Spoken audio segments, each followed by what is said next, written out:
De la fracture de Jones, qui est un peu particulière, pas spécifiquement du footballeur, mais globalement des athlètes. Donc c'est une fracture qui est intéressante à plusieurs titres. C'est une fracture donc de la base du 5e métatarsien qui est stricto sensu extra-articulaire, donc qui ne touche pas à l'articulation cuboïde 4-5 et qui s'étend pas non plus à l'articulation M4-M5. C'est une zone de fragilité biomécanique où il existe des forces de traction des fibulaires et des contraintes mécaniques maximales lors de la mise en charge avec appui sur la tête du 5e métatarsien. Le mécanisme est plutôt et le plus souvent un mécanisme qui n'est pas retrouvé avec une fracture de fatigue chez des sportifs qui pratiquent des sports à haut niveau.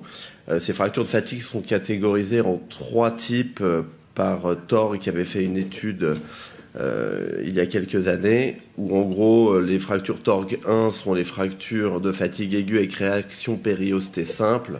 Les Torg 2 sont un peu plus subaigus avec un espace clair qui se majore au niveau fracturaire et un début de sclérose médulaire. Et les stades 3 sont les véritables pseudarthroses. Lorsqu'il s'agit d'un traumatisme, évidemment, c'est une abduction avec une flexion plantaire et une réception sur le bord latéral du pied.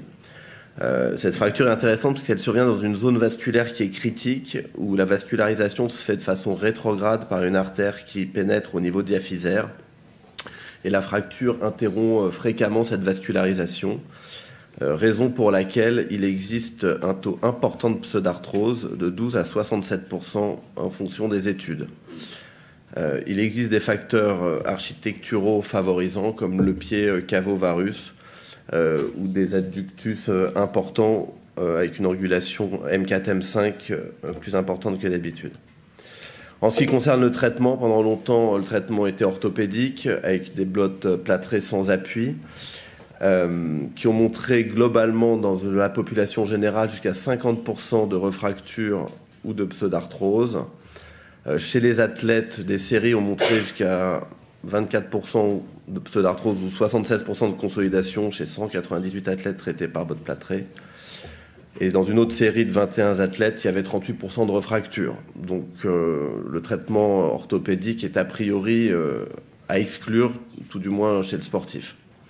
En ce qui concerne la chirurgie, elle est donc plutôt recommandée chez les patients actifs et sportifs, car cette chirurgie favorise le taux de consolidation. Dans une étude avec 157 patients sportifs opérés, on avait 96% de consolidation avec une technique chirurgicale. La chirurgie permet un retour plus rapide au sport. Dans les différentes études, les sportifs reprennent entre la 7e et la 12e semaine. Et cette chirurgie diminue le risque de refracture ou de pseudarthrose.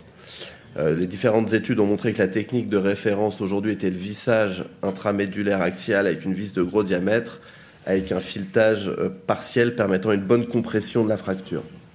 Ce montage permet une bonne stabilisation en rotation et de bien prendre en charge les contraintes mécaniques lors de la remise en charge précoce. La chirurgie n'élimine pas le risque de refracture ou de pseudarthrose. Dans l'étude de Granata de 2015, où 55 athlètes de moins de 40 ans étaient opérés avec un recul de plus d'1 an, on retrouvait 7,3% de refracture à 8 mois, ce qui n'est pas négligeable. Cette étude isolait un facteur de risque dans une ostéosynthèse avec une vis légèrement sous-dimensionnée en termes de diamètre.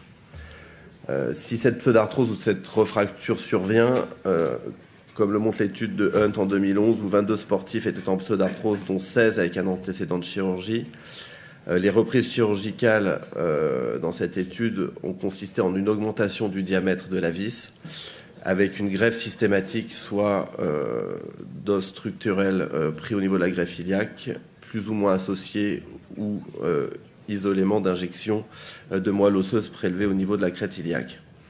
Dans cette étude, il y avait 100% de consolidation à 4 mois, 100% de reprise au même niveau à 12,3 semaines en moyenne et un cas de refracture lors d'un accident de voiture.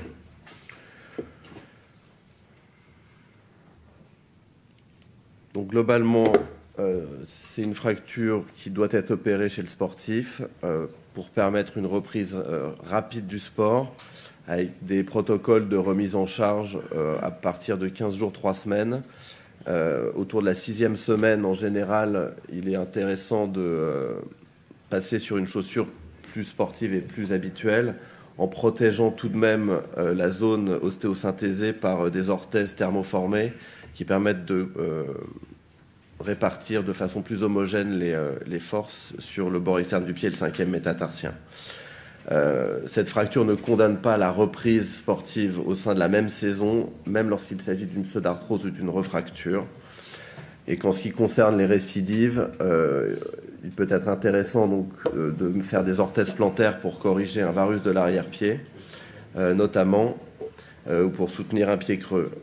De la même manière, il y a certains auteurs qui ont décrit des ostéotomies calcanéennes de correction d'un varus calcanéen ou des ostéotomies cunéiformes de la base de M1 de fermeture dorsale qui permettent de majorer la pronation et diminuer les contraintes sur l'arche externe du pied. Voilà, donc c'était pas très spécifique du footballeur, mais c'est une fracture qui intéresse beaucoup les sportifs, souvent une fracture de fatigue, donc il faut y penser sur une douleur du bord externe du pied sans traumatisme vrai, lancinante chez le sportif, et lui apporter une solution chirurgicale rapide. Voilà, je vous remercie.